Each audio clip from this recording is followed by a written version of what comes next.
పల్లె కళే పలుకుతున్నది, ఆ జానపదం జల్లుమన్నది, ఆ జానజతై అల్లుకున్నది.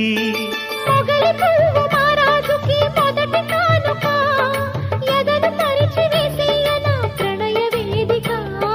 మల్లె నవ్వు మారాణి ఈ గొల్ల గోపిక, మూగ మనసు వింటున్నది మురళి గీతిక. రేపల్లె మళ్ళీ మురళి విన్నది, ఆ పల్లె కళే పలుకుతున్నది.